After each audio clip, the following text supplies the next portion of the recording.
প্রশ্ন হলো যে ফরজ নামাজের পরে জি ফরজ নামাজের পরে জি ফরজ নামাজের পরে 5 ওয়াক্ত ওই সালাতুল হাজতের নামাজ পড়া যাবে কিনা? সাথেই থাকুন, আমরা জানাবো ইনশাআল্লাহ তাআলা। মুহতারাম। জি, সম্মানিত ভাই, ফরজ সলাতের পরে আপনি 5 ওয়াক্ত এটা পড়তে পারবেন না। ফজরের সলাতের পরে এবং আসরের সলাতের পরে নফল নামাজ পড়া নিষিদ্ধ। অতএব ফজরের পরে যতক্ষণ পর্যন্ত সূর্য উদিত না হয় এবং সেটা এক রম্হ পরিমাণ, সূর্যোদয়ের অন্তত 20-25 মিনিট পরে, আর আসরের পর থেকে মাগরিবের আগ পর্যন্ত কোনো নফল নামাজ নাই। এছাড়া আপনি 5 ওয়াক্ত ফরজ সলাতের পরে সুন্নত যেখানে আছে, জোহরের পরে সুন্নাহ আছে, মাগরিবের পরে সুন্নাহ আছে, এগুলো পড়ার পরে আপনার যদি মনে চায় যে কোনো সময় সালাতুল হাজাত আপনি পড়তে পারেন।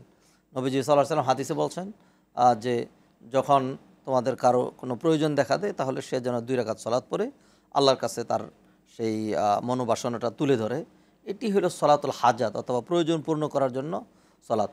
আল্লাহ সুবহানাহু ওয়া তাআলা কোরআনে মূলনীতি বলছেন, ইস্তাঈনু বিস-সাবরি ওয়াস-সালাহ, তোমরা আল্লাহর কাছে সাহায্য কামনা করবে সালাত এবং সবরের মাধ্যমে। অতএব যে কোনো সময় আপনি সেই সালাত পড়তে পারেন, তবে মূলনীতি হলো 3 সময় যে সালাত মানে নফল সালাত করা নিষিদ্ধ, এই সময়টা বাদে। যে মুহতারাম, আমরা চমৎকারভাবে উত্তরটি পেয়েছি। আমাদের কাছে অনলাইনের মাধ্যমে যে প্রশ্নগুলো এসেছিল তার মধ্যে গুরুত্বপূর্ণ আরও একটি প্রশ্ন রয়েছে যে মানুষ মারা গেলে সেখানে লাশের খাট অথবা যেখানে লাশ রাখা হয় আশেপাশে আগরবাতি দেওয়া হয়, এটা কি বাধ্যতামূলক দিতে হয় নাকি অন্য কোনো কারণ রয়েছে?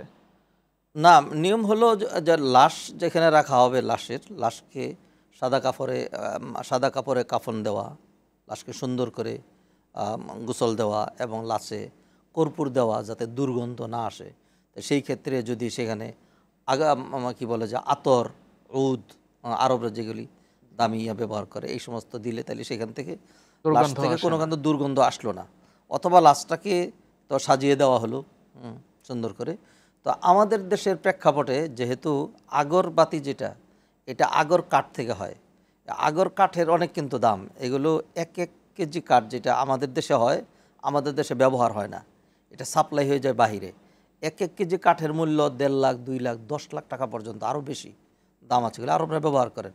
তো সেইখান থেকে যেগুলো উচ্ছিষ্ট ধরনের অথবা একটু নিম্নমানের থাকে, সেইগুলোকেই করে আগরবাতি করা হয়, যেগুলো জ্বালানোর পরে হালকা ঘ্রাণ আসে। তো এটা মানুষ ধর্মীয় যে কোনো উৎসবে অথবা মাইয়িতকে দাফন করার সময় এটা জ্বালানো হয়। এটা আমাদের দেশের এক ধরনের আদাত অথবা তাকালিদ, এর সাথে ধর্মীয় কোনো বাইন্ডিংস অথবা করতে হবে এই ধরনের কোনো বাইন্ডিংস নেই, অথবা করতে পারবে না এর কোনো বাইন্ডিংস, অর্থাৎ এখানে ঐচ্ছিক একটা বিষয়, দুর্গন্ধ না থাকলে ব্যবহার করতে পারেন।